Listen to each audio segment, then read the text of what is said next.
চলে আসলাম আরও একটা নতুন ভিডিও নিয়ে আপনাদের মাঝে হাজির হলাম। আজকের ভিডিওটা আমি ডাইনিং থেকে স্টার্ট করছি। ডাইনিংয়ে এখানে কাজ করতেছি, মামপট বোতল এগুলা খালি হয়েছে। সকাল সকাল আমি এই যে পানিগুলো সেকে মামপট আর বোতলগুলো ভরে নেব।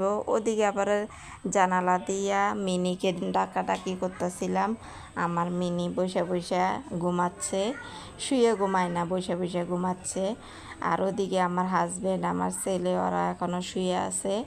আর এদিকে দেখেন আমি ছোট্ট একটা পাতিলে করে ভাত বসাইছি ছেলের জন্যে। আমি আর আমার হাজব্যান্ড আমরা পান্তা ভাত খাবো, আর ছেলের জন্যে এই যে এখানে গরম ভাত রান্না করতেছি। আসসালামু আলাইকুম, সবাই কেমন আছেন? আশা করি ভালো আছেন। আলহামদুলিল্লাহ আমরাও ভালো আছি। চলে আসলাম আরও একটা নতুন ভিডিও নিয়ে আপনাদের মাঝে হাজির হলাম। আজকের ভিডিওটা আমি কিন্তু রান্নাঘর থেকে স্টার্ট করছি। প্রথমে ডাইনিং থেকে শুরু করে তারপর রান্নাঘরে চলে গেলাম। রান্নাঘরের ভিডিওটা আমি কমই দিই, একেবারে কম। যাই হোক, সবাই একটা লাইক দিবেন, ভিডিওটা শুরু থেকে শেষ পর্যন্ত দেখবেন। এখানে কালকে রাত্রে আদা আর পেঁয়াজ নিয়ে আসছে, আর আমি ভরে রেখে দিই নাই, পলিথিন থেকে বের করে রেখে দিই নাই, মনে ছিল না। তারপরে এখন এই যে সকাল সকাল পলিথিন থেকে বের করে আমি রেখে দিলাম। রেখে এখানে রসুনও ছিল না। সকালবেলায় এই যে ছেলেকে স্কুলে দিয়ে তারপর আসার সময় যে বিস্কিট, এই যে খোলা বিস্কিট আর এই যে রসুন নিয়ে আসছে। এই বিস্কিটগুলো নাকি কেজি হিসেবে বিক্রি করে। তারপরে বিস্কিট নিয়ে আসলো, রসুন নিয়ে আসলো। এদিকে মিনি দেখতেছে, আমার হাজব্যান্ড বিস্কিট নিয়ে আসছে যে বসে বসে দেখতেছে। এদিকে কিন্তু আমি দুপুরের রান্নাটা বসাই দিছি। প্রথমে ভাত রান্না করতেছি। আজকে শুধু একটা তরকারি রান্না করব।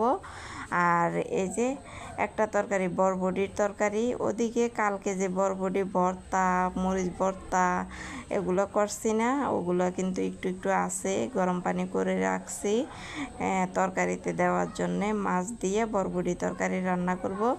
ভাতও হয়ে আসতেছে। ভাত এগুলো বলক আসার কিছুক্ষণ পরে, 10 মিনিট পরে ব্যাস রান্না হয়ে যায়। এই যে বলক আসছে।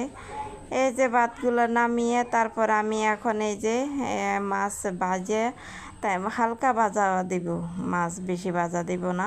আমার কাছে মাছ ভাজাটা বেশি ভেজে তারপরে তরকারি রান্না করলে আমার কাছে ভালো লাগে না।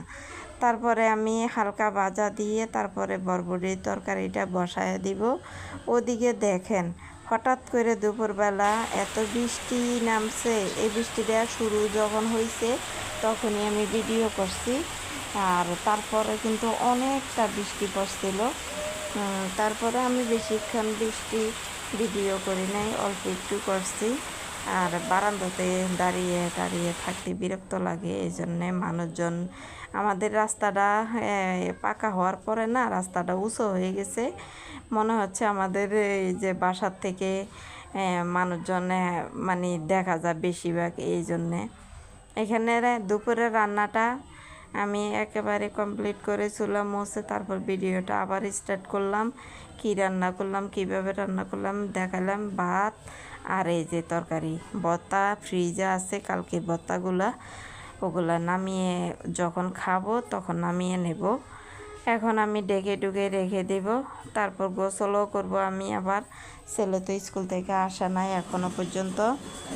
আমি যখন ভয়েস দিচ্ছি তখন কিন্তু আশেপাশে অনেক শব্দ হচ্ছে, সবাই একটু মানিয়ে নিয়ে তারপরে ভিডিওটা দেখে নেবেন। দোকানে শাটার পালাচ্ছে সেই শব্দ হচ্ছে, আশেপাশের বিল্ডিংয়ের বাসার শব্দ হচ্ছে। এইখানে হঠাৎ করে মিনি এসে বারান্দাতে বসে বসে হাঁচি দিচ্ছে।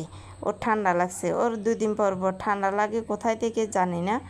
তারপর আমি একটু বারান্দাতে গিয়ে দাঁড়িয়ে দাঁড়িয়ে ওর সাথে গল্প করতেছি। ওরে জিজ্ঞেস করলাম, কে রে তুমি কখন আসলা? ও আমার দিকে তাকিয়ে তাকিয়ে আস্তে আস্তে কথা বলতেছে। তারপরে এই যে দাঁড়িয়ে দাঁড়িয়ে কথা বলতেছিলাম আমি, ওর সাথে। তারপর ওদিকে আবার ওই বাসার একটা বিড়াল ওদের বারান্দার গ্রিলের উপর উঠছে, ওরে দেখাইছিলাম আমার মিনিরে, কিন্তু আমার মিনি তাকাই না। তারপর আবার বসে বসে ওর সাথে অনেকক্ষণ গল্প করলাম। আজকের জন্য ভিডিওটা এখানে শেষ করে দিব। আপনারা সবাই ভালো থাকবেন, সুস্থ থাকবেন, আমাদের জন্য দোয়া করবেন। আসসালামু আলাইকুম, আল্লাহ হাফেজ। এই যে মিনি আবার বসে গেছে, রাগ করছে।